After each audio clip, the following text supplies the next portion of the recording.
Ya. Hola, ¿qué tal? Buenas tardes, bienvenidos, muchas gracias por estar aquí. Esta es la última sesión del curso introductorio de psicoanálisis. El día de hoy vamos a ver el psicoanálisis y el pensamiento en español y espero que las sesiones anteriores hayan sido una puerta de entrada a, por lo menos, a cuestionarnos sobre las aportaciones que hizo el psicoanálisis. Y entonces hoy vamos a ver cuál es la importancia del psicoanálisis, sobre todo en América Latina. Les voy a compartir la presentación. ¿Sí? Es importante notar que cómo está la psicología actualmente, no solo en el mundo, sí, o sea, cuáles son los servicios que se tienen en psicología y ya más específico, a lo mejor en psicoanálisis, que eso es una estadística un poco mucho más complicada, pero si revisamos aquí el World Health Organization, nos da algunas estimaciones. Por ejemplo, para el 2016 podemos ver que los psicólogos que trabajan en el sector salud, bueno, por cada 100,000 habitantes, Argentina a nivel mundial es quien va liderando porque tiene 222 psicólogos aproximadamente. Después, en Costa Rica con 142, Holanda con 123, Finlandia con 109, Australia con 103.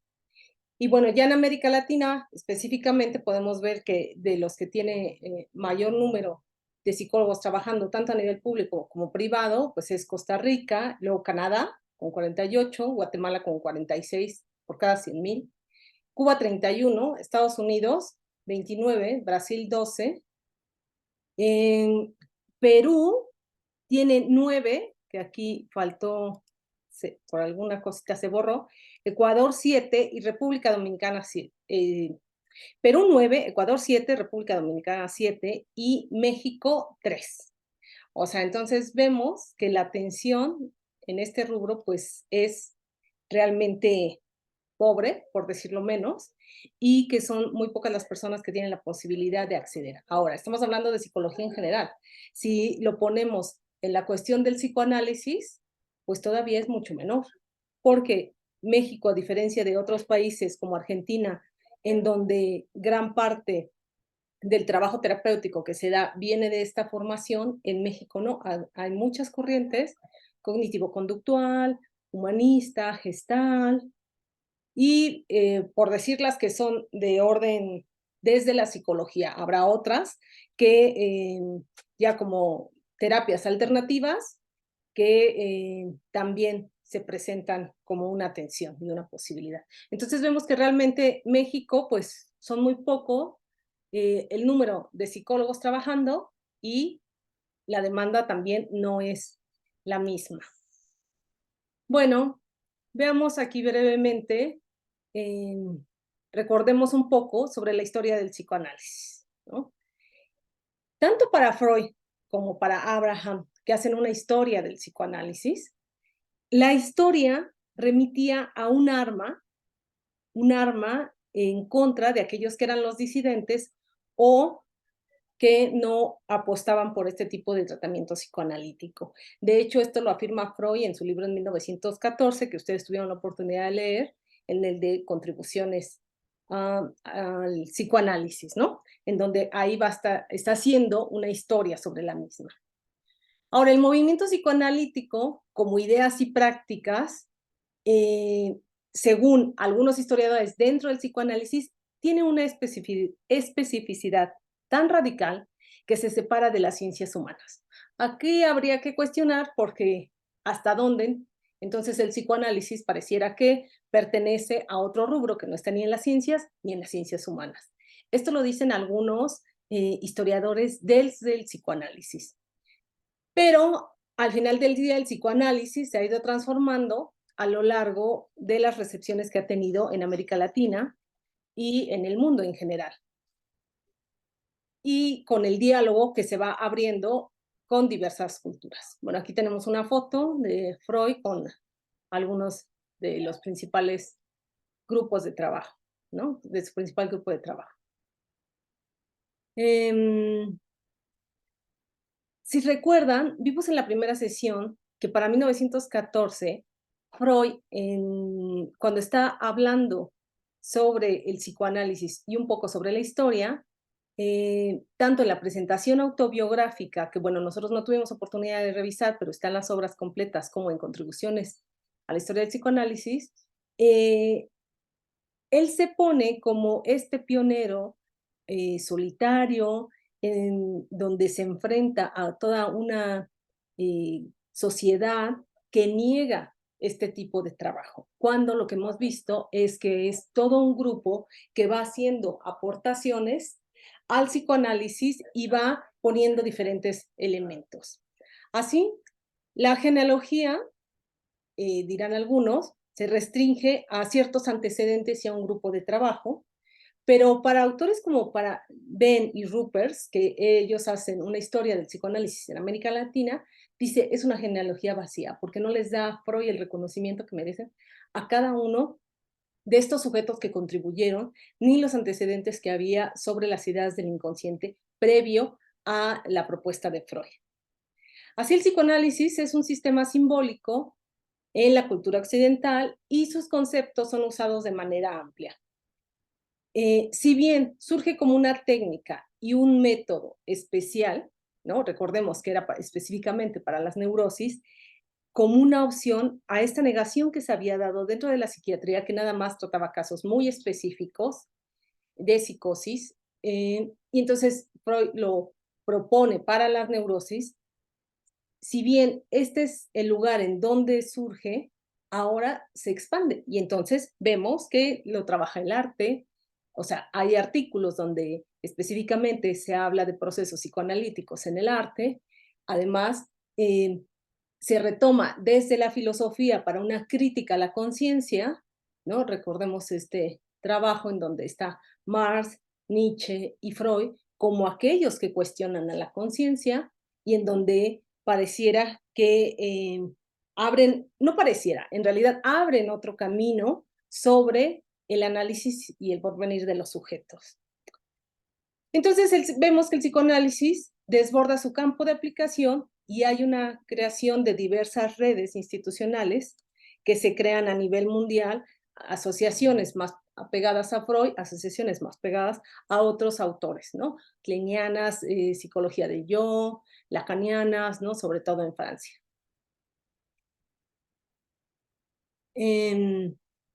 ¿Qué es lo que pasa y cuál es la relación que se tiene con el pensamiento en español? Bueno, el pensamiento en español es uno, entre otros modos de lenguaje, en donde la fuerza de la reflexión se expresa en una cultura particular, ¿no? Desde la península ibérica hasta América, cada una hace suya la lengua para abrirse a otros mundos que se expresan de forma distinta. Ya sea por la traducción o por la lectura directa, se gesta un enriquecimiento del idioma en la medida que atrae sobre sí teorías de otras latitudes para analizar temas centrales que nos competen a todos. Una forma de mostrar la relación entre el pensamiento en español y el psicoanálisis es acercarnos a los testimonios de Freud y a la obra producida en América Latina. Sobre el psicoanálisis en lengua española, Ortega y Gasset abre el camino a los hablantes hispanos para reflexionar en esa vía con el objetivo de ampliar horizontes culturales y científicos en boga en la Alemania del siglo XX. Pero su impulso llegaría más lejos de lo supuesto al revolucionar y crear conceptos, poniendo en tela de juicio a la conciencia que había reinado a raíz de la modernidad. Así, vemos que el interés filosófico interviene para que el texto freudiano sea traducido al español en 1922 por Luis López Ballesteros, presentando la obra completa antes de que estuviera lista en su idioma original. Traducción que tuvo el reconocimiento de Freud al afirmar que le producía agrado la correctísima interpretación del pensamiento y la elegancia en el estilo. Recordemos que Freud conocía la lengua desde sus años de secundaria, misma que usaba para mantener una relación epistolar. A los 15 años, con uno de sus amigos, con Edward Silverstein, un judío rumano, mantenía una relación que se llamaba la Academia Española. En este idioma en el que se aventuró para poder leer al Quijote, del cual aprendió sin maestros, cabe decir, y él lo remite como una bella lengua. Hay quien señala que la influencia de tal obra se deja sentir en el juego dialógico en que participa el lector de Freud, la cortesía extrema, el cuidado en el uso de palabras esenciales, el desdén por el énfasis y los superlativos, que hacen de su escrito una nave bajo el vaivén de las palabras que nos susurran afectos, represiones, afecciones corporales. Recordemos que Freud fue reconocido con el premio literario Goethe en 1930, lo que sin duda muestra su beta literaria en los escritos psicoanalíticos, en donde los tintes de ciencia y el relato se mezclan para cautivar al lector que funge como su acompañante. En la actualidad, en América Latina, las obras más consultadas de Freud para los especialistas en el área son las de la editorial Amor Ortu, de Buenos Aires, de 1978, que ustedes tienen aquí en verde, con una traducción directa del alemán de Echeverry, que constituye la principal fuente de los trabajos de psicoanálisis en habla hispana. Aquí también pueden ver la traducción de López Ballesteros, la inicial, y del lado derecho superior, las cartas en español que están publicadas con su amigo Eduardo Silverstein. Uno de los primeros medios de divulgación del psicoanálisis fue la Internationale Zeitschrift für Psychoanalysis, revista fundada y editada en 1913, que a su muerte su hija asumió la edición, en la cual se observan los siguientes datos. Ningún artículo publicado por latinoamericanos, 12 revisiones críticas y o resúmenes por Abraham y Honorio Delgado es peruano, 7 noticias sobre Delgado, y ninguna referencia a trabajos más latinoamericanos. Cabe decir que si bien Freud visitó los Estados Unidos en 1909, en sus conferencias a la Universidad de Clark, lo que dio apoyo y difusión a su trabajo, en América Latina no hubo ninguna asistencia de algún psicoanalista renombrado durante las primeras 2 décadas del siglo XX.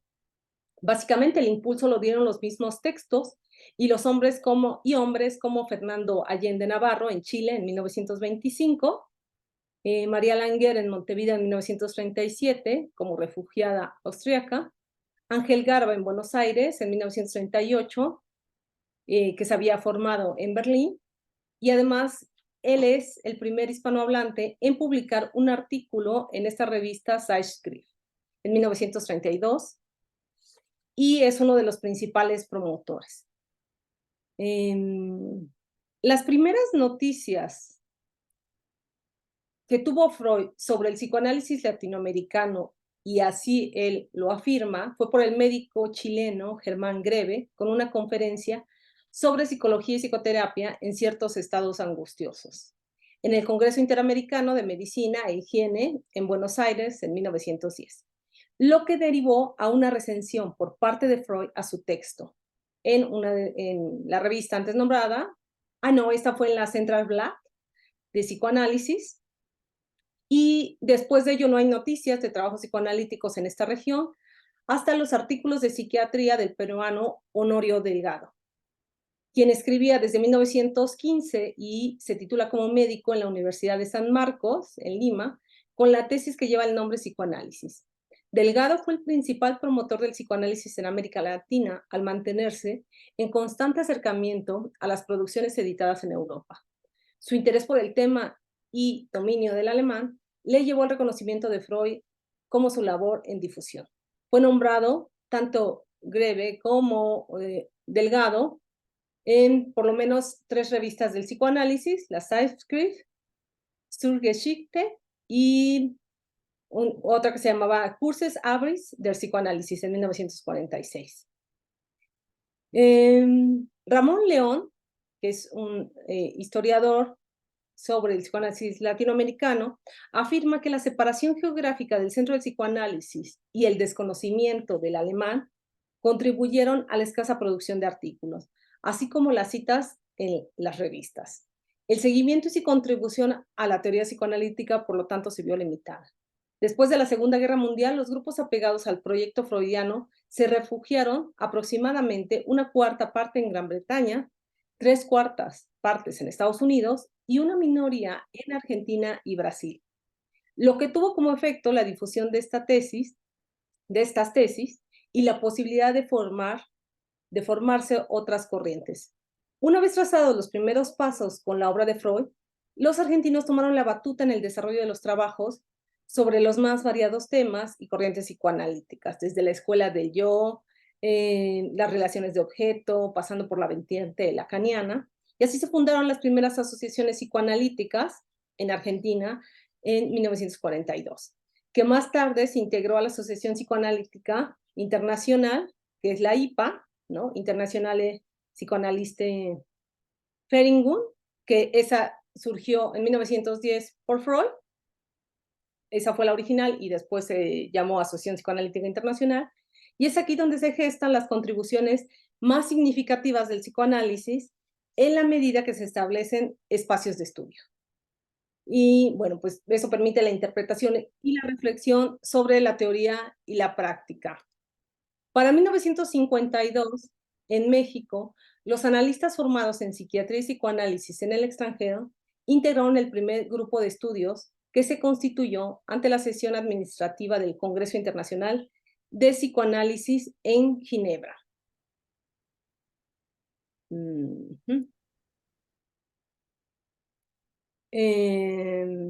Bajo la supervisión de la Asociación Psicoanalítica Argentina, que era la de mayor número, y sujetos que ya tenían un poco más de formación. El nombre inicial fue, sobre todo en México, fue el Grupo Mexicano de Estudios Psicoanalíticos, que fue cambiado en 1957 con la transformación de una congregación más sólida, 3 analistas didácticos y 3 titulares, o sea, tampoco eran muchos, y se llamó Asociación Psicoanalítica Mexicana. Durante la década de los 50 en México, 3 enfoques confluyen para dar cuenta de diversas escuelas. La psicología del yo, entrenados en Estados Unidos, los neofreudianos instituidos en Francia y los crinianos del grupo argentino. En la actualidad son muchos los grupos e instituciones que se desarrollan en México y que desarrollan la enseñanza y la aplicación de la psicoterapia psicoanalítica sin pertenecer a la IPA y que contribuyen al desarrollo de la misma desde las diversas corrientes teóricas.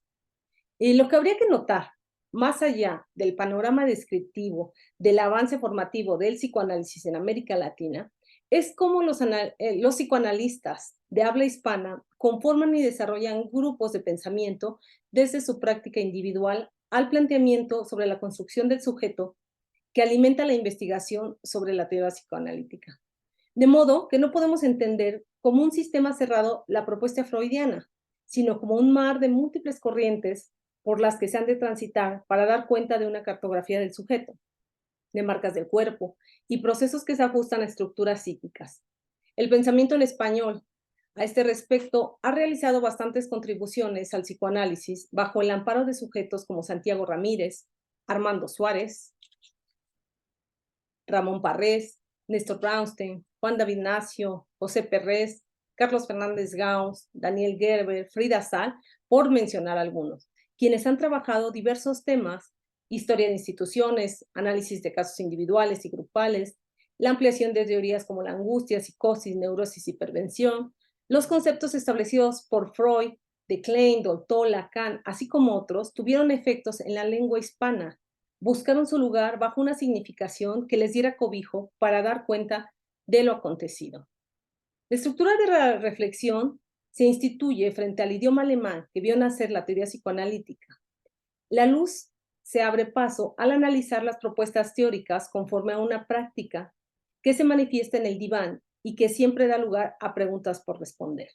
La pretensión de apropiarse de lo extraño siempre se difumina para dejarnos algo de su forma, para hacer patente eso que yace en la sombra, no para develarlo bajo una razón instrumental, sino para iluminar un rostro etéreo.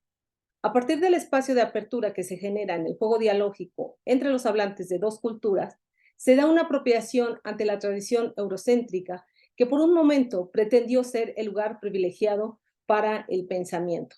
Bueno, recordemos algunos autores como Kant, que señalan que es ahí donde se tiene que dar el pensamiento.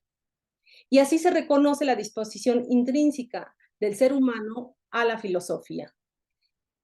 A la filosofía en este sentido, que es la posibilidad de reflexión sobre los temas, que es el poder de cuestionar más allá de las respuestas a las que se llegue, sobrepasar las ideas obtenidas hasta el presente para mirar el horizonte de lo posible. Es ahí donde los conceptos psicoanalíticos, que hasta el momento habían dado luz a una problemática en un contexto dado, se manifiestan para adecuarse a lo acontecido y presentarse en español bajo determinados conceptos. El texto freudiano nos sigue hablando de un modo característico según le preguntemos, acorde al cronotopos imperante.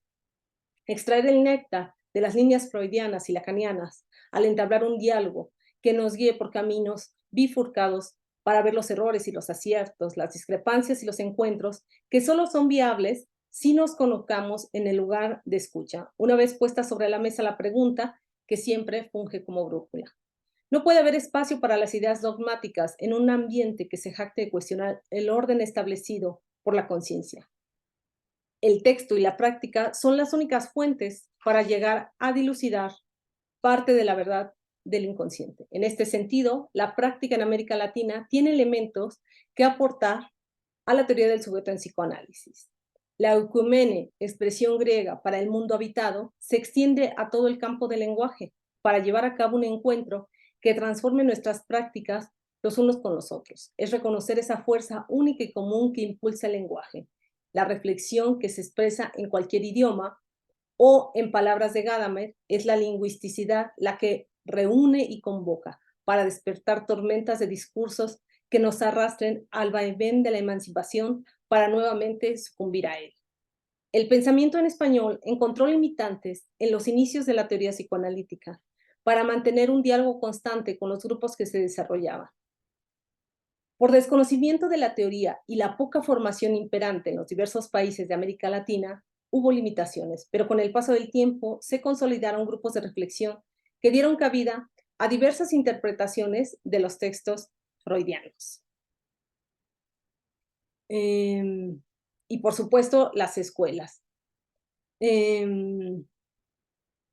Pero se hicieron contribuciones al ámbito teórico y práctico. ¿Qué limitaciones se enfrenta hoy el pensamiento en español ante el psicoanálisis? En cuanto al tema de la reflexión y el análisis, la misma que cualquier ser humano, las limitaciones propias de la finitud y nuestra capacidad para expresarnos. En cuanto a limitaciones extrínsecas, la obra de Freud está completa en español y continuamente tenemos noticias de nuevos documentos, sobre todo de carácter epistolar, que salen poco a poco a la luz y que se traducen en español. De los autores como el caso de Klein o Lacan se tiene casi en su totalidad la obra completa. Por lo tanto, podríamos decir que la limitación en cuestión de acceso a la información pues es mínima. Por lo que se hace cada vez mínimas estas cuestiones de orden extrínseco. Lo importante es mantener un diálogo entre los estudios del psicoanálisis independientemente del lugar de origen, para un enriquecimiento de la teoría y la práctica.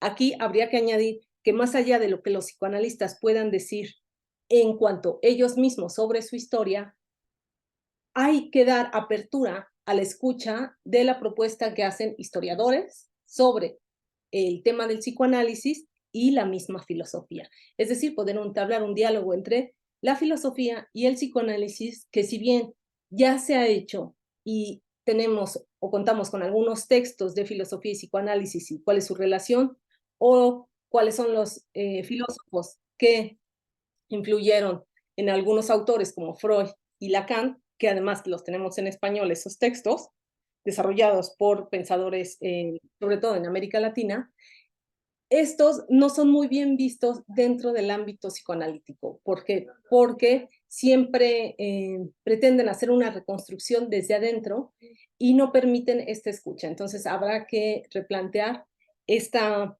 posición dentro de los representantes actuales del psicoanálisis. Les quiero presentar algunos de los libros que ustedes pueden encontrar también en red, por ejemplo, este de Carta a sus hijos, en donde hay una carta muy bonita a su hija Sofía, que muere por influenza y la relación que tiene con su hija, y también están las cartas que mantiene con el médico que veía a su hija. La de la derecha es una carta a Fliss, ¿no? Entonces, más o menos como para que vean la hoja membretada de Freud en esta idea todavía del médico y con fecha, y esta frase que está extraída de una de las cartas a su esposa, ¿no? Que, por cierto, eh, muy, muy bonito lo que le dice, ¿no? No apetezco sino lo que tú ambicionas para ambos, porque me doy cuenta de la insignificancia de otros deseos comparado con el hecho de que seas mía.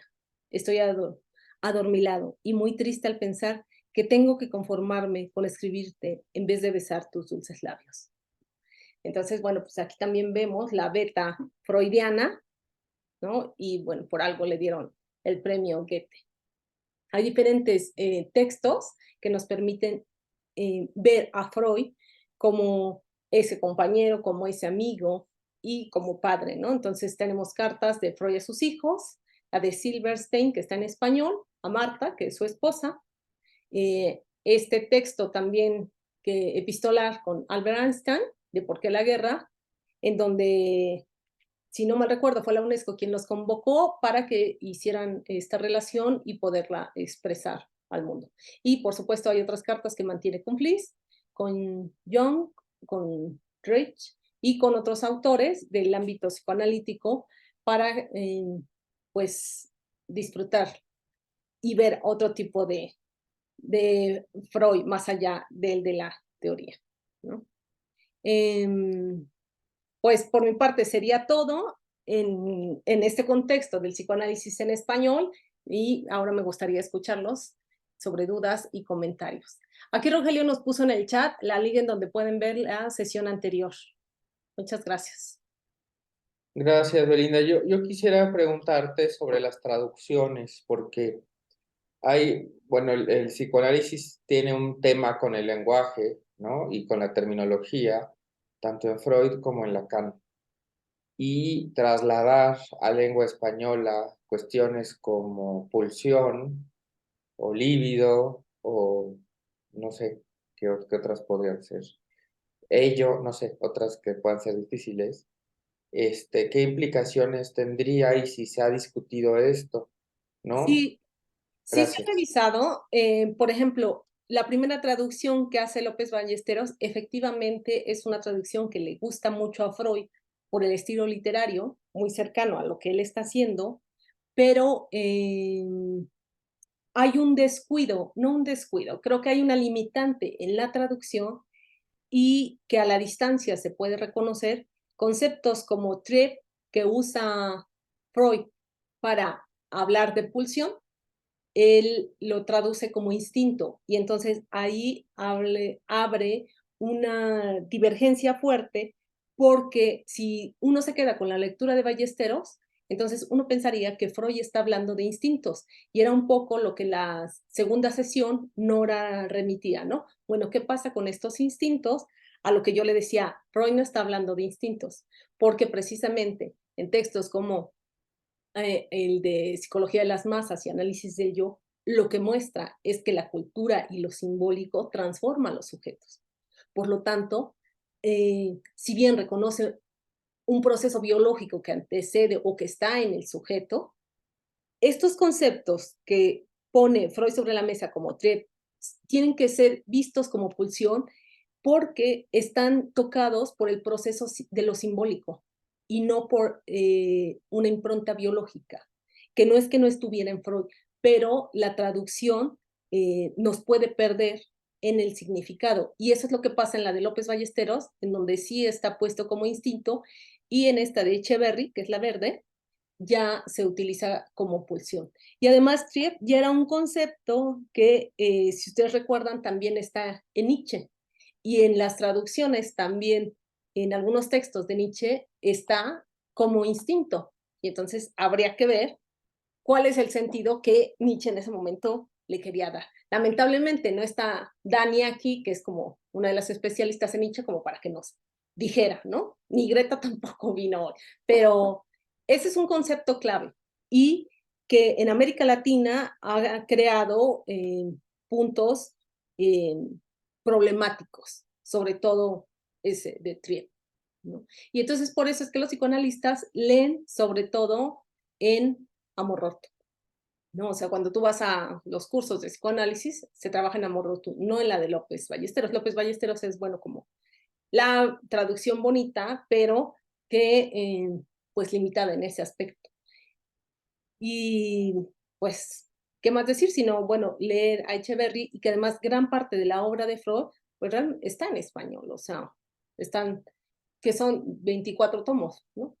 La obra completa de Amor Rortu, más todas las cartas que nos invitan también a otra perspectiva, ¿no?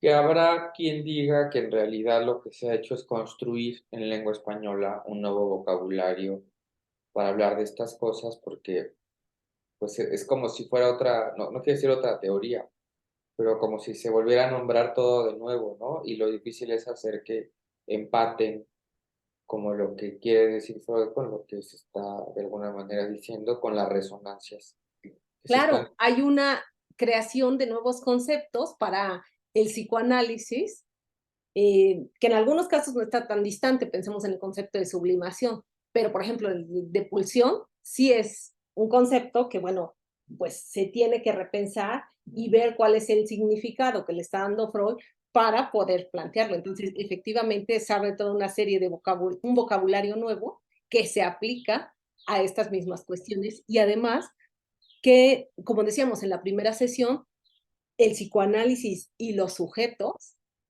se van transformando. Es decir, ya no tenemos las histéricas que se presentaban ante Freud, ¿no? O ante Charcot.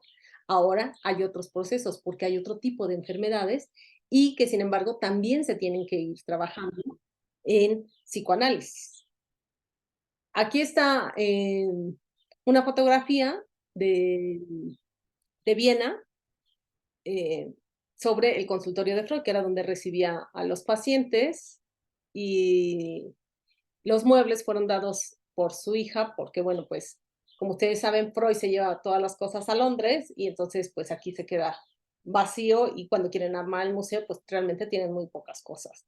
Entonces la hija dona esto, pero el diván y gran parte de los libros y mobiliarios se los lleva a Londres. Aquí también es importante decir que cuando Freud se va a Londres, se lleva varios textos de médicos y de gente que está trabajando en América Latina el psicoanálisis. Y entonces eso es importante porque aún con la premura y que al final del día no se puede llevar todo, sí selecciona textos de autores como Honorio Delgado, como Grave, para leerlos, ¿no?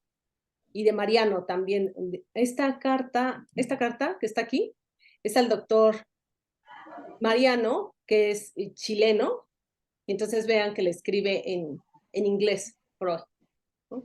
Entonces, con América Latina tiene sobre todo relaciones epistolares, de saludos, de agradecimiento por las publicaciones, por las investigaciones que están haciendo y sobre todo porque a Freud le interesa eso, la difusión, pero cambia el objetivo, porque si para Freud crear una historia del psicoanálisis tiene que ver con una defensa, en América Latina lo que se ha hecho es crear una historia como para entender qué proceso de recepción ha tenido la difusión y qué se ha hecho en investigación. Entonces cambia totalmente, a pesar de que, bueno, tenemos la historia como oficial, que es la que nos da Freud a conocer, con contribuciones del psicoanálisis, con los viajes que tuvo a la Universidad de Clark y con la autobiografía. Pero realmente estas investigaciones, pues, no tienen tanto tiempo, ¿no? O sea, este libro de Estimado Doctor Freud de Mariano Plotkin y Ruppers, realmente pues es del 2017 y ellos mismos reconocen que para los psicoanalistas es un poco problemático porque pareciera que nada más desde su gremio quieren ver esta revisión sobre la historia. Sí, Rogelio. Gracias. Y también, bueno, aquí te has dedicado más a Freud, pero Lacan también tiene una relación importante con América Latina. Y también hay un tema de la traducción, ¿no? Y lo que más me causa interés es en este proceso de traducción, como ha pasado en otros lugares del mundo, de repente podríamos sentir que alguien como que toma autonomía, ¿no? Ha pasado eso que alguien diga, bueno, pues yo a partir de aquí voy a continuar y voy a sacar una propuesta propia en lengua española sobre estos temas. Tenemos a varios psicoanalistas así de renombre, ¿no? O sea, en México teníamos, por ejemplo, a Néstor Brownstein, de origen argentino, que dio muchos cursos en la Facultad de Filosofía, algunos tuvimos la oportunidad de asistir, y él hace un desarrollo amplio en teoría y práctica sobre el psicoanálisis. Y a lo mejor uno de los más famosos, que es argentino, que es Juan David Nacio, que después radica o terminó radicando en Francia, él más de corte lacaniano, también es uno de los psicoanalistas de América Latina reconocidos a nivel internacional, ¿no? Por el trabajo que está haciendo, y él tiene una obra bastante extensa en teoría y práctica, análisis de casos, y pues son psicoanalistas latinoamericanos. Y por ejemplo, el, hay un texto que es sobre historia del psicoanálisis, sobre epistemología, y es de José Pérez, que es mexicano, ¿no? Entonces, hace también una relación del nacimiento de la propuesta freudiana en relación a autores como Althusser, ¿no? O el pensamiento filosófico en boga. Y este también es importante. A lo mejor no del peso de Nacio, pero sí están haciendo aportaciones sobre el trabajo psicoanalítico. Y por supuesto, es importante decir que hay autores como Lacan, que la recepción en Francia del psicoanálisis inicialmente es muy incipiente, poco se le reconoce. También en España, a pesar de que ahí se hace una traducción, y que es a partir de Lacan que hay un boom del psicoanálisis en Francia y empieza a haber mucho más asociaciones y mucho más trabajos. Entonces, cómo cada uno desde su lugar va haciendo diferentes desarrollos y eso también permite una difusión mucho más amplia del psicoanálisis. Por ejemplo, en Francia, en México llega muy tarde, hasta el 53, que se van haciendo las asociaciones, y sin embargo en México hay actualmente muchísimas asociaciones de psicoanálisis, las que son de corte freudiano, las que vienen con una línea o una vertiente más de psicología, psicoanálisis de objeto, las argentinas, y otras en donde se va mezclando el psicoanálisis lacaniano y freudiano. Entonces tenemos muchas asociaciones y por supuesto también el trabajo psicoanalítico con grupo, ¿no? En este caso no lo vimos, pero es como de las nuevas propuestas que se está haciendo y se trabaja muchísimo en Argentina. Gracias. No, gracias a ti. Mario, por favor. Hola, hola. Perdón. Hola, hola, Beli, muchas gracias por este curso. Pues es corto, pero importante. Al menos yo, para mí pues es significativo y te lo agradezco mucho, ¿no? Y pues también qué bueno que el seminario de pensamiento en español, aquí Rogelio, tuvo a bien, pues proponer esto, ¿no? Se los agradezco. Yo quisiera preguntarte por esto que acabas de mencionar, Belinda, pues más por el lado de la práctica del psicoanálisis, ¿no? Porque pues uno que viene desde afuera a veces no tiene una brújula para entender eh, qué psicoanálisis es bueno, es efectivo, no sé cómo llamarlo, ¿no? Cuál es de a de veras y qué otro psicoanálisis, pues, o qué escuelas, qué instituciones, pues la verdad no, pues no podrían ofrecernos algo a profundidad o no sé cómo manejarlo, cómo llamarlo, ¿no? Pero bueno, digamos, si hay algún canon, algunas escuelas que tienen alguna especie pues de certificación que las haga más importantes en este medio. Esa es una de mis preguntas. Y la otra es, bueno, como vimos en esta sesión, Argentina ha tenido pues la punta de lanza, ¿no? De todo el movimiento del psicoanálisis, o sea, no solo por los psicólogos que están en práctica, como mostrabas en el dato duro hace ratito, ¿no? Sino, pues sabemos que el psicoanálisis es importante en Argentina Eh, pero yo quisiera preguntarte en la actualidad, ¿qué tanto esto es así? O sea, parece que históricamente, pues al menos desde hace algunas décadas, sí han sido así las cosas, pero no sé qué tanto esté pasando hoy en día esto en Argentina. Y también, ¿qué tanta relación hay entre psicoanálisis y filosofía en Argentina en estos tiempos, ¿no? En México, pues sí me consta, ¿no? Yo también pude presenciar algunas ponencias de Néstor Brownstein, que me acabo de enterar ahorita de que falleció en el 22, ¿no?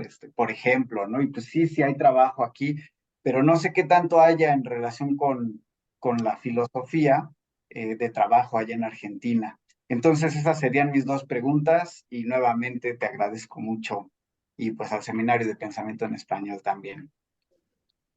No, pues en realidad la agradecida soy yo. Para mí es un placer este espacio de diálogo con ustedes. Y por supuesto agradecer al Seminario de Pensamiento de Español que nos da esta oportunidad de un curso breve. ¿Cuáles son las escuelas en psicoanálisis certificadas en México? Mira, hay como dos posturas. Una que es más cercana a la postura freudiana, en donde tiene que ver con una cuestión de formación y no precisamente que un reconocimiento institucional por un grado. Es decir, el reconocimiento te lo da el mismo gremio. Y tanto así que no requieres y no deberías ni siquiera de anunciarte como psicoanalista. ¿Por qué? Porque tiene que ver con un proceso de transferencia en donde los otros te reconocen como psicoanalista y tus pacientes llegan por esa transferencia, por ese reconocimiento que tienen sobre tu trabajo. Y en ese sentido, tú no tendrías, si tú te quisieras formar como psicoanalista, como inicialmente los primeros psicoanalistas vienen de formación de la medicina, no necesitarías un papel para formarte. Lo que sí es imprescindible es que tengas tu propio análisis, que hayas hecho tu propio análisis, que vayas a supervisión en casos y que, bueno, a lo mejor el hecho de estar cercano a una escuela, esto te permite la supervisión de casos y la formación constante de cursos, ¿no? Que de algún modo ha sido un poco el camino que yo he tomado, ¿no? Por una formación independiente. Pero también hay otra serie de escuelas que, por ejemplo, están los Bleichmar, el Eleya, ¿no? En México, que vienen del psicoanálisis argentino, y ellos sí tienen registro ante la SEP para maestrías, licenciaturas, y no sé si hasta doctorado, pero maestrías sí seguro, la especialidad también en psicoanálisis del niño, y ellos sí enfatizan este aspecto del grado. ¿Por qué? Porque, bueno, para empezar, casi todos los cursos de psicoanálisis son bastante caros, independientemente de que te den papel o no te den papel, ¿no? La formación es bastante costosa, pero, bueno, las instituciones de algún modo, por un lado, es el reconocimiento que te da la institución, el documento que te acredita ante la SEP, ¿no? Como el grado, y que, por ejemplo, en Argentina, la licenciatura casi todas tienen esta formación ya psicoanalítica, en México no. Tú cuando terminas psicología, conoces todas las escuelas y los últimos años te vas especializando en qué quieres, clínica, educativa, investigación, ¿no? A lo mejor trabajo empresarial, o sea, la aplicación de la psicología en diferentes áreas. Y dentro de la clínica, el psicoanálisis es una entre otras. O sea, no es que te formes como psicoanalista, puede ser cognitivo-conductual, ¿no? Entonces, es otro tipo de trabajo. Y en esto en relación a las certificaciones. O sea, hay escuelas que tienen, escuelas que no tienen, y hay escuelas que son de los representantes posteriores a Freud, como en México tuvo mucho la escuela de Fromm, ¿no? Que está muy cerca de Ciudad Universitaria. A Fromm nosotros no lo vimos, pero bueno, también hace otro tipo de psicoanálisis más de corte humanista, y ellos sí tienen, por ejemplo, la maestría. Entonces, sí hay lugares dentro de la misma formación psicoanalítica en donde te dan o no reconocimiento. Y al final también es si tú quieres pertenecer a una asociación, pero por supuesto, pues también tienes que pagar por pertenecer a esa asociación, sea IPA o sea nacional o lo que sea. ¿Qué otra pregunta? ¿Cuál es la actualidad, lo que pasa en Argentina? en relación al psicoanálisis. Si tú revisas las revistas psicoanalíticas, la mayoría son argentinas, ¿no? O sea, tienen grandes trabajos, grandes revistas. Está Heldenstein, que es argentino y hace un trabajo muy interesante, dan muchos cursos de psicoanálisis, y ahí sí hay como toda la carne al asador y toda la apuesta por el psicoanálisis. Más bien las otras escuelas, cognitivo-conductual, humanista, gestal, son mínimas las que trabajan en Argentina. Entonces sigue teniendo un peso el psicoanálisis en Argentina como ningún otro. ¿Cuál es la relación entre el psicoanálisis y la filosofía en otras latitudes? En Francia es bastante. Hay algunos textos en donde han pretendido hacer un trabajo, y ahí tenemos filósofos como Riquet, ¿no? Que está trabajando cuál es la relación específicamente con Freud, la relación de la hermenéutica, que un poco lo comentábamos la clase pasada. Ellos sí están un poco más cercanos, ¿no? Althusser también. Entonces sí hay muchos filósofos que trabajan cerca del psicoanálisis. En México ha habido, si no me recuerdo, 2 congresos de filosofía y psicoanálisis y filosofía, y entonces han invitado a algunos. Aunque cabe decir que dentro de este congreso, yo recuerdo haber escuchado a un psicoanalista filósofo, ¿no? O sea, las dos cosas, que él decía que parte de la recepción en América sobre Freud es porque no sabemos alemán, ¿no? A lo que pues todo el auditorio se empezó a reír diciendo, pues, ahora resulta que lo que nos estás diciendo es que no sabemos Freud ni de psicoanálisis porque no sabemos alemán, ¿no? Y entonces, claro, ¿dónde quedan estas traducciones, estas lecturas y este trabajo? O sea, pareciera que no existiera. Y entonces, si no sabes alemán, pues entonces no sabes nada de lo que está haciendo Freud. Pues no, porque además son traducciones por gente especializada, que tiene muchos comentarios con notas al pie, y además hay artículos y textos que complementan la misma obra. Entonces, tampoco podemos decir eso. Y sin embargo, hay gente como este psicoanalista y filósofo que sostiene que pues entonces para ser casi psicoanalista hay que saber alemán. Entonces yo le digo, pues entonces no solo para eso, o sea, para leer a Gadamer y para leer a cualquiera. Claro, por supuesto, leer al autor en su lengua original tiene su valor, no lo dudo. Pero eso no quiere decir que todo el que lea una traducción está alejado de la realidad, porque entonces estamos en el mismo campo de Kant, ¿no? Entonces estamos en una parte y lo demás no lo conocemos. Muy cuestionable, me parece, ¿no? Sí. Ay, aquí tenemos un comentario en el chat. Ya no se ve la pantalla del hablante. ¿Será mi mala conexión? Ay, espero que yo todos sí la puedan ver y que Y la ahorita. vemos. Ay, ok, gracias. Ahorita está en pantalla mismo Freud con su perrito, porque tenía como 2 perritos, y pues le gustaban los perritos como uno. Gracias, Mario. Sí, Rogelio.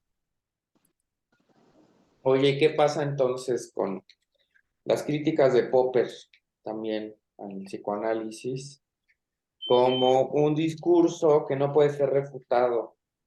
Porque yo entiendo que hay una casuística, ¿no? O sea, parte de lo que respalda a los psicoanalistas, pues es que siempre podrían decir,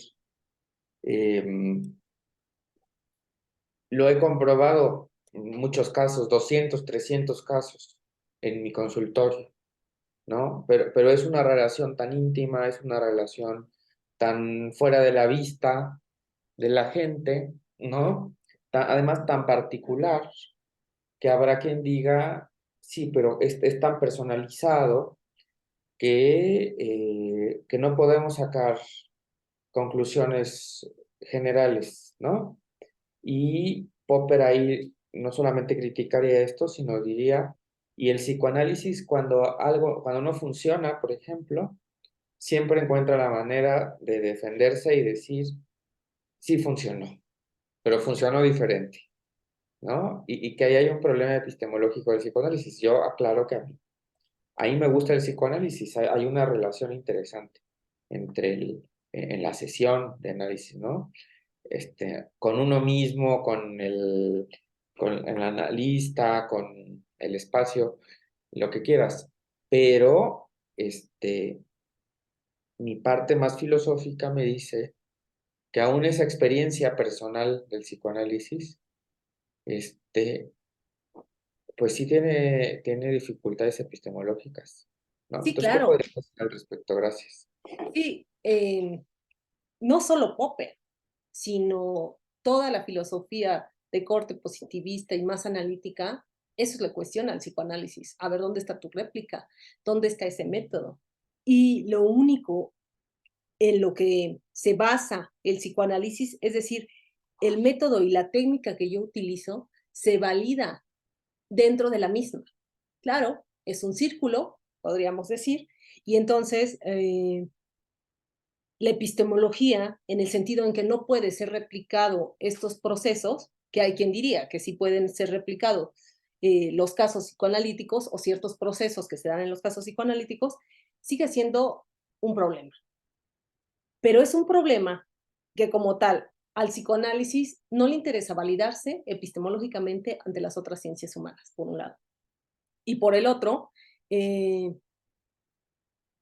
dentro de la filosofía más dura o aquella que se preocupa por la ciencia, una filosofía de la ciencia, el psicoanálisis y psicologías como la humanista, aún la gestal que tiene vertientes psicoanalíticas, pues tampoco pueden ser catalogadas como científicas por el tipo de método que utilizan. Pero el punto es, ello las limita para que sigan aportando algo a la cultura y al trabajo que están haciendo, uno, desde el trabajo terapéutico, y dos, como una explicación, por ejemplo, a la cuestión del arte, y como una postura filosófica, yo creo que no.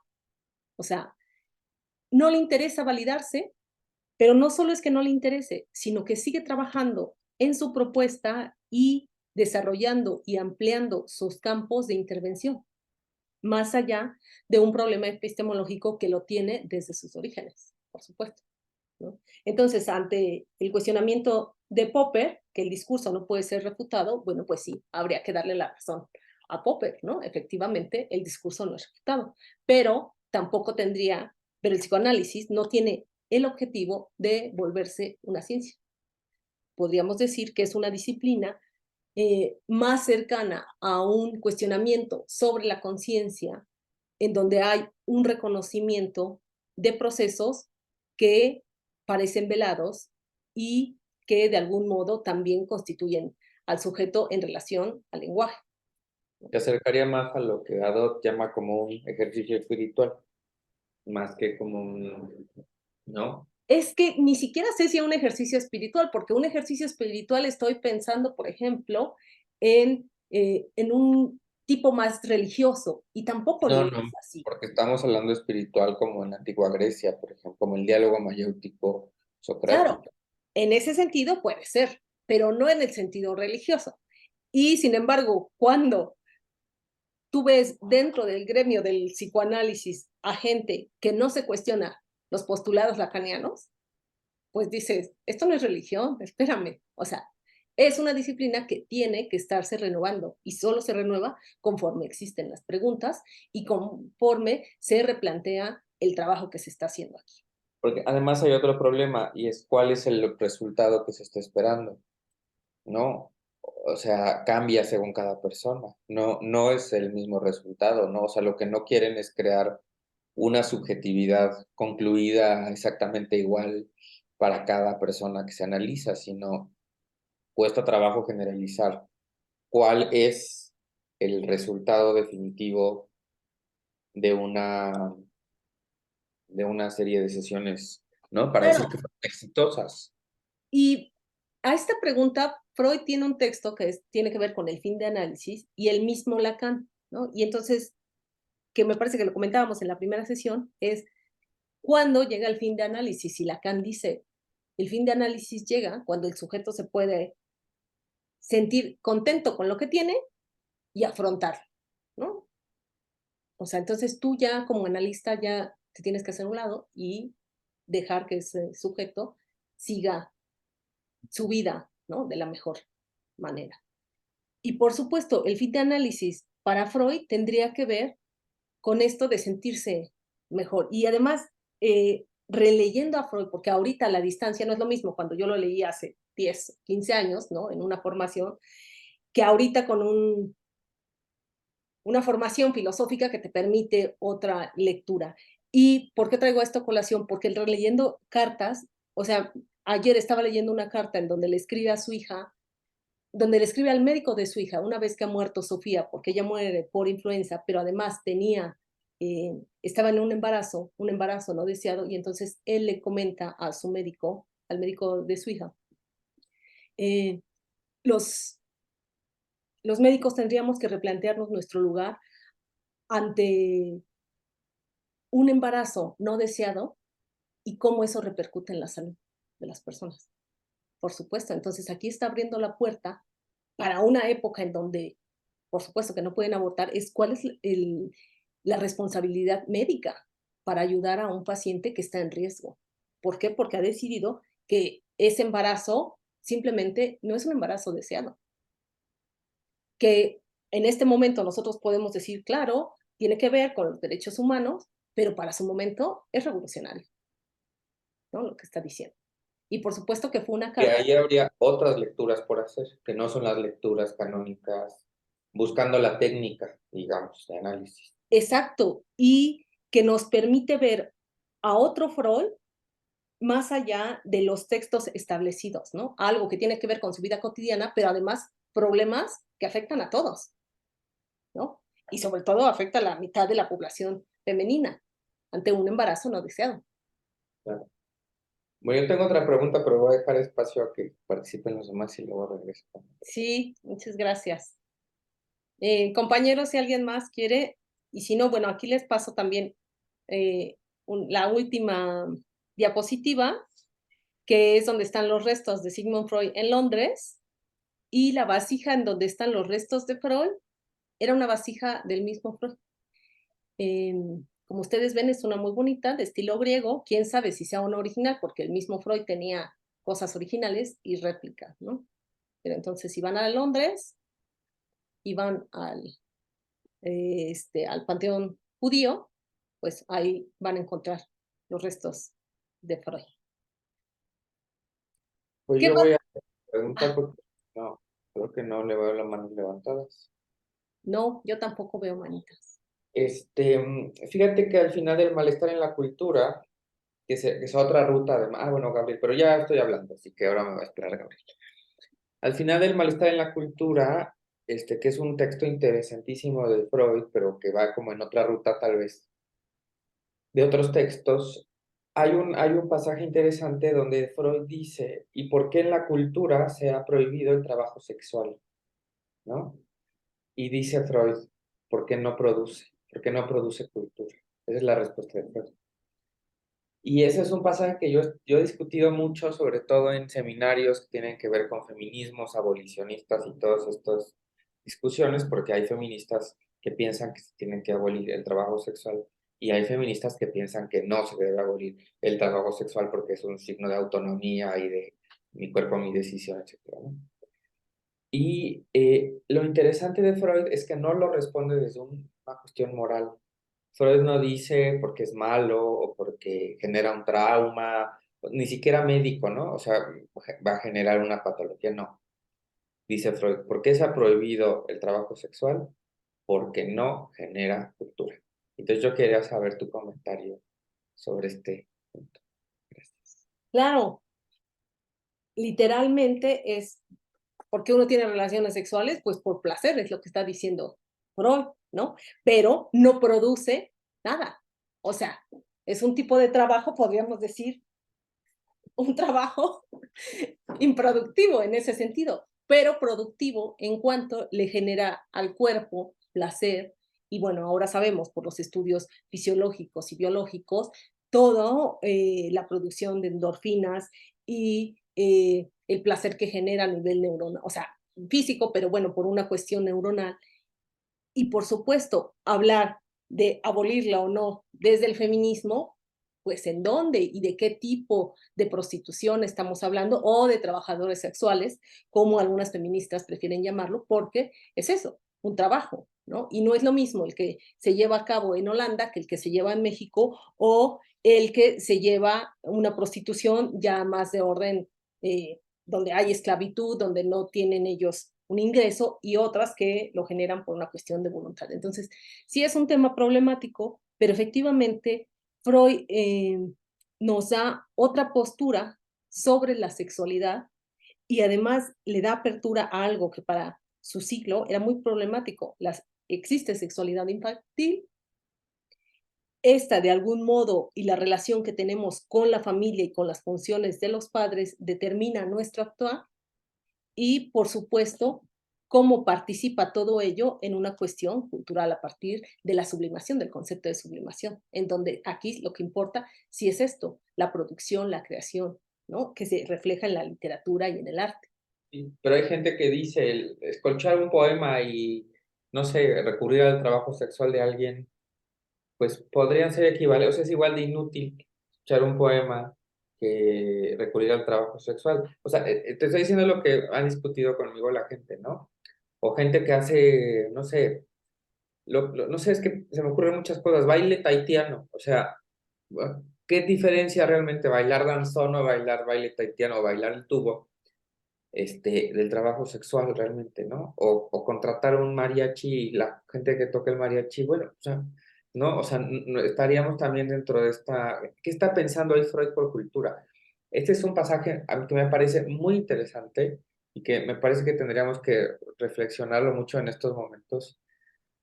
Freud no lo condena, pero acaba diciendo, pero no genera cultura y por eso lo vamos a prohibir.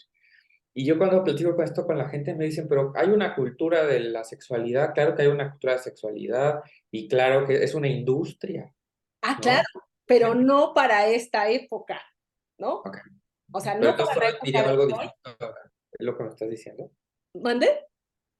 Entonces Freud diría algo distinto ahora sobre este No, tema. o sea, por supuesto que no hay una cultura en el sentido, pero sobre la producción del cuerpo, sobre la pornografía, sobre la idea de la imagen, o sea, no está en esta época de Freud. O sea, lo más que tenemos es, y no quiere decir que no es que no hubiera pornografía, a lo mejor sí la había, ¿no? A lo mejor Raúl aquí nos puede decir porque él sabe de esos temas, pero no es que no la hubiera en la época, pero está limitada y no hay una producción masiva.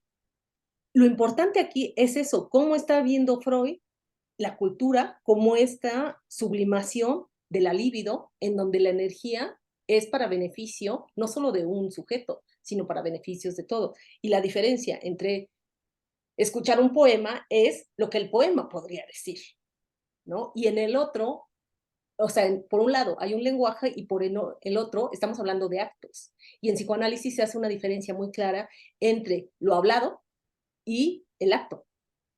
O sea, ¿por qué la gente puede agredir a otra? Porque ya no pasa por la palabra, ¿no? La palabra es una limitante y este campo de lo simbólico nos delimita y nos enriquece para que el acto se vaya reconstruyendo y pueda salir esa energía de otro modo, ¿no? O sea, eso en psicoanálisis sí está muy claro, en donde el pasaje al acto, ¿no? Y como él habla, que es la misma terapia psicoanalítica, nos permite hacer otra cosa con esta energía que tenemos. Gabriel, perdona, ya nos tardamos. Adelante.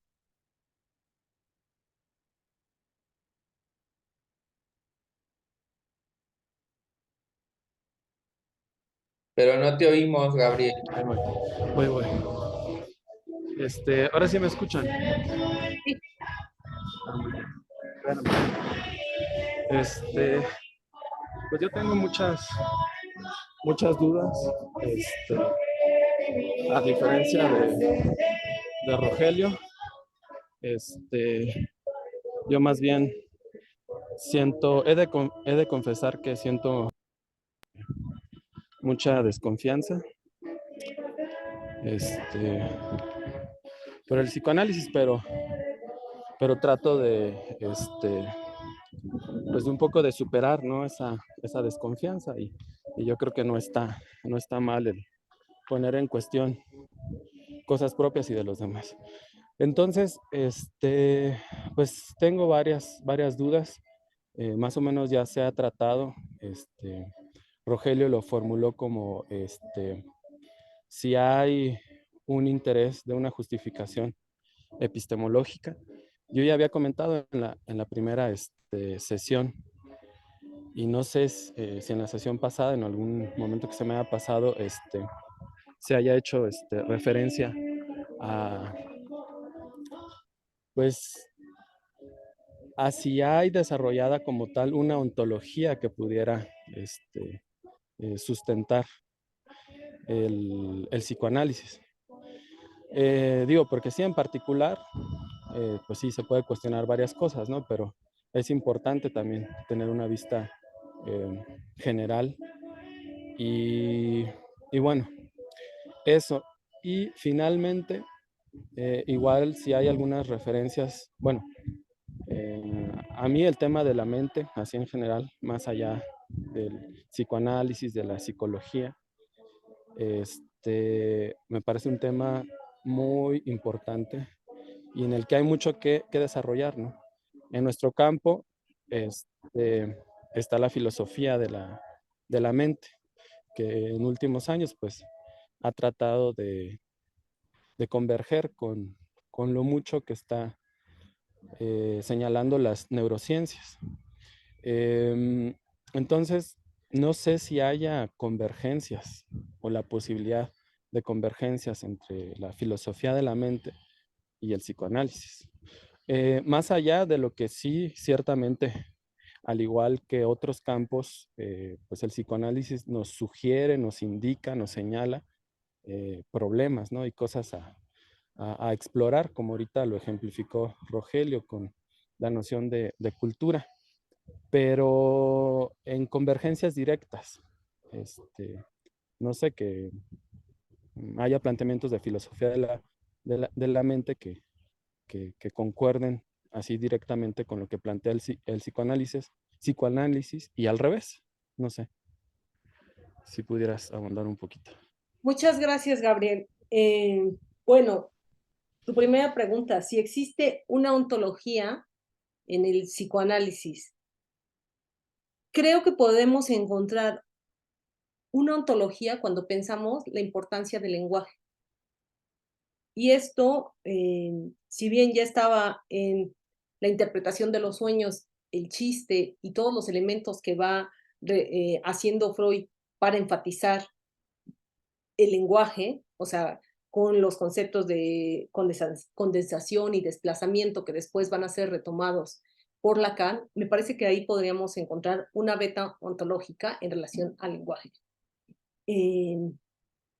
Pero claro, esta ontología más cercana desde mi perspectiva a una ontología hermenéutica, en donde el lenguaje es el eje fundamental y constitución del sujeto, porque de hecho la definición de sujeto en psicoanálisis es eso, que está sujetado a el lenguaje y es un sujeto que todo el tiempo está en falta porque tiene que estar en esta búsqueda constante de aquello que le satisfaga, de aquello que le permita y sea el motor de su vida misma. Y esto se da por el lenguaje, por el campo de lo simbólico, a partir de la propuesta que hace Lacan. Si hay una referencia precisa entre filosofía de la mente y el psicoanálisis, yo diría que no. Más bien, le hacen bastante crítica toda la filosofía analítica, hace una crítica muy fuerte a la filosofía analítica al psicoanálisis precisamente por su carencia epistemológica y por la posibilidad de que no tiene un método que sea posible de comprobar. Y entonces creo que en este sentido estaría más cercana a una filosofía de orden continental que le permite tener una apertura y una crítica hacia la conciencia. Eso me parece que podríamos ver a grandes rasgos. Gracias, Gabriel. Bueno, ahondando un poquito en esto,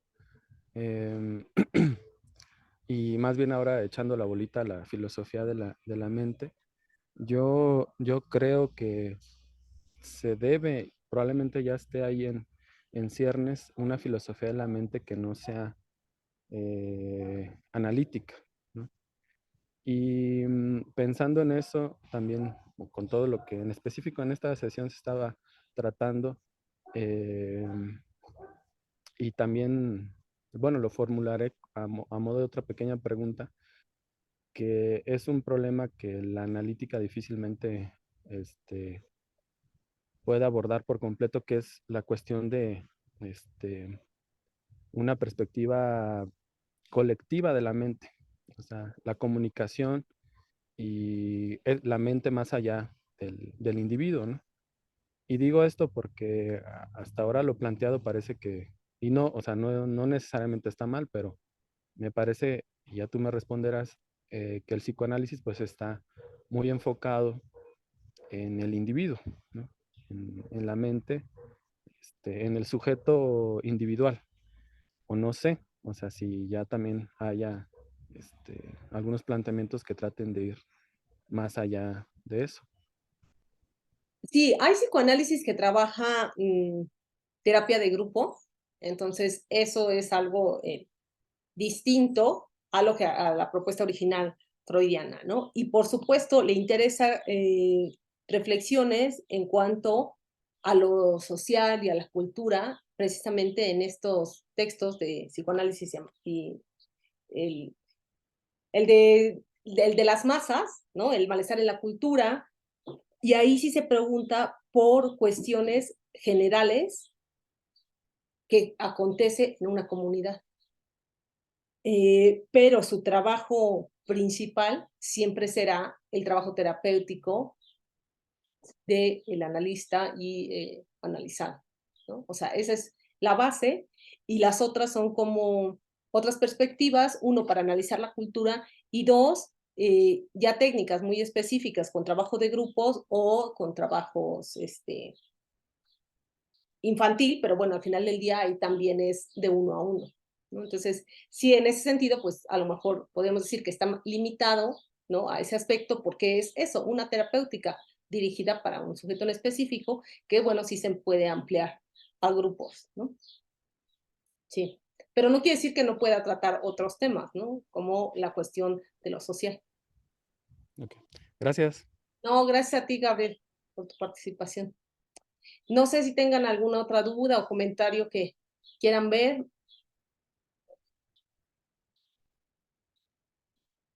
Yo lo que les sugeriría es que, bueno, este curso, más que establecer lineamientos, la idea es que les permita también generar preguntas para que ustedes puedan seguir trabajando otros temas o, por ejemplo, simplemente revisando las cartas que tiene Freud, ver otro tipo de perspectivas, ¿no? Y por supuesto, existen muchos otros psicoanalistas que aquí no se han visto, como el caso del mismo Fromm, ¿no? Sí, Rogelio. Ya sé que ya seguramente se discutió, pero me gustaría saber un poco más tu opinión sobre el estatuto entonces del psicoanálisis. ¿Dónde lo ubicamos? ¿No? ¿Cuál sería el lugar donde habría que ubicarlo? No es filosofía, pero no es ciencia, pero no es literatura. Entonces, ¿dónde lo ubicamos y a qué se parece? O si no se parece a nada. Entonces, creo que convendría mucho que Yo creo hiciera. que a la distancia ahora lo ubico más en una perspectiva filosófico-terapéutica, ¿no? Es decir, enfocada precisamente o dirigida inicialmente y hasta la fecha para dar terapia, ¿no? Y entonces para una reconstrucción del sujeto que le permita tener una vida mejor y por lo tanto estar bien en sociedad, pero sus planteamientos rebasan el campo de la práctica terapéutica y en ese sentido apuesta más por una filosofía cuando está hablando en relación, por ejemplo, al arte y a la cultura. Y a esta crítica a la conciencia. Entonces, en ese sentido, me parece más cercana a la filosofía. Y que, bueno, por supuesto, Freud tenía conocimientos de otras áreas que le permitieron enriquecer su propuesta, o sea, tenía conocimientos de antropología, a lo mejor podríamos decir de una incipiente lingüística en la medida en que sí había leído el trabajo de Saussure, que aunque no tiene referencias directas, y está interesado por toda esta parte de los mitos, de las propuestas teóricas que se hacían sobre el viejo Egipto, sobre Grecia, entonces sobre la literatura misma. Oye, pero yo preguntaría, ¿y Freud estaría de acuerdo en que esto es filosofía? No, Porque, yo a creo ver, que ahí sí no, porque los Freud, psicoanalistas se desgarran las vestiduras y dicen, no, no, esto no es filosofía porque esto sí es práctico y esto sí acontece, ¿no? Frente a ti en el diván. Y los filósofos diríamos, pues la pues sí se filosofía parece a la también. filosofía, ¿no? Pero tendríamos que fundamentar de manera más profunda. Y el psicoanálisis se detiene en la experiencia casuística. Pero a ver, habría que pensar la época de Freud. Él sí quiere, y desde el inicio lo dice, que esta disciplina que se está construyendo pretenda ser científica. O sea, para Freud ese era el objetivo, que nunca lo logró, ¿no? Pero él sí tiende a eso, pero tenemos que ver el contexto. A eso va cualquier disciplina en sus inicios. Y en el contexto freudiano, en donde tiene que ver con un método, con la idea de un reconocimiento por otras ciencias, Freud lo encuentras en los textos, sí tiende a una ciencia. Freud sí. Lacan ya no. Porque claro, Lacan ya está bajo la lectura del estructuralismo que le permite decir, bueno, aquí hay otra cosa, ¿no? Entonces, por eso va a desarrollar el campo de lo simbólico en relación con lo imaginario y lo real para meter esta vertiente que Saussure había trabajado de la importancia del lenguaje en las prácticas mismas, y por eso está Roland Barthes, y por eso está Claude Lévi-Strauss, ¿no? Que además Lacan está leyendo. Y por supuesto, Lacan también está haciendo, retomando a los grandes filósofos, como habíamos visto, a Hegel y a Heidegger, para decir, bueno, ¿esto cómo me sirve aquí, ¿no? Y al mismo Spinoza y a otros autores. Para Freud no. Freud diría que es una disciplina que tiende a lo científico y que algún día lo va a hacer. Lacan ya dice, bueno, de lo científico ni hablamos, ¿no? Estamos en otro campo que al final del día Lacan también va a decir que, bueno, no es propiamente estructuralismo, ¿no? Pero sí es una vertiente del mismo. Osman, gracias, Rogelio. Luego hay una en el chat. Bueno, hola Beli, muchas gracias por tu aportación y yo quisiera llevar por otra parte la discusión. No sé si ya antes se comentó, porque repito, llegué un poco tarde, pero me interesa rescatar cuál es la confrontación que Freud tiene con Jung. En alguna entrevista Jung dice que lo importante no es tanto, en la cultura pues, no fue tanto lo erótico que lo determina Freud bajo Eros y Thanatos, es decir, no fue tanto lo erótico, esta tensión, como esta tendencia a lo erótico lo que conformó la cultura, sino que ante todo era, solo por poner un ejemplo, la búsqueda de alimento, ¿no? Es decir, como que Jung se va más por la parte de lo instintivo, por decirlo así, y por otra parte también quiero rescatar la idea de inconsciente colectivo, es decir, obviamente no es el lugar aquí para ahondar en eso, pero Jung establece 12 arquetipos, según los cuales todos encajamos, ¿no? O sea, eso puede ser controversial o no, pero me parece que aquí lo importante es que Jung le está dando a su versión del psicoanálisis, si es que se puede llamar así, le está dando un giro hacia el todo, ¿no? Hacia la totalidad, es decir, a la colectividad, sin menospreciar lo individual. Entonces, quisiera saber si de hecho históricamente Freud dio una respuesta ante esto, que bueno, fue controversial frente a Freud, o si guardó silencio, o si ¿Cuál fue la reacción, no? Eso es lo que quisiera, esa sería mi pregunta. La relación entre Jung y Freud, podríamos decir que había mucho cariño, era alguien que para Freud esperaba mucho de Jung y que fuera aquel que en Suiza fuera el mayor representante del psicoanálisis, pero claro, como vimos en la sesión pasada, Jung tiene otra formación que le permite hacer otro tipo de interpretaciones y habíamos visto cómo el concepto de complejo es puesto sobre la mesa por Jung y él ya habla de un inconsciente colectivo con el que Freud no está de acuerdo y en relación a las ideas que trae Jung sobre los mitos, las tradiciones, y que los encuentra como partes fundamentales de la vida diaria y en específico en los casos de psicosis, pues ya Freud dirá, lo que está haciendo Jung ya no es psicoanálisis, ¿no? Y acuérdense que habíamos visto que para Jung, pues hasta le pone otro tipo de nombre al trabajo terapéutico que él está haciendo. ¿Por qué? Porque ya está enfocado y el trabajo terapéutico es de otro tipo, porque sus fundamentos ya son otros. Él dirá, la neurosis no nada más se lleva a cabo por procesos de la libido. Eso es una parte, pero no lo es todo. O sea, Sí, hay partes de las tradiciones y de la cultura que intervienen en los sujetos. Y claro que ahí es cuando Freud dice, tenemos que romper, no estamos trabajando los mismos postulados, y entonces lo que hace Jung ya no es psicoanálisis. Y al final del día, ya las propuestas que hace Jung en terapia y sobre la cultura, para Freud ya son desconocidas, o sea, ya no pertenecen al campo del psicoanálisis. Y en la actualidad, si tú trabajas los problemas de historia en psicoanálisis, verás que Jung, después de esa época, ya no se reconoce ni entra dentro del psicoanálisis. Lo mismo que Fromm en su momento, ¿no? Dirán, lo que está haciendo Fromm de corte más humanista ya no es propiamente psicoanálisis. Sí. ok. Gracias. No, gracias a ti.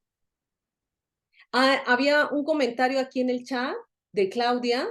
Primero, dice, hay diálogo entre el feminismo y el psicoanálisis. Se ha desarrollado un acercamiento terapéutico con esta perspectiva feminista. Sí, sí, hay algunos artículos, sobre todo desde el trabajo del psicoanálisis argentino, ¿no? Sí, sí los hay.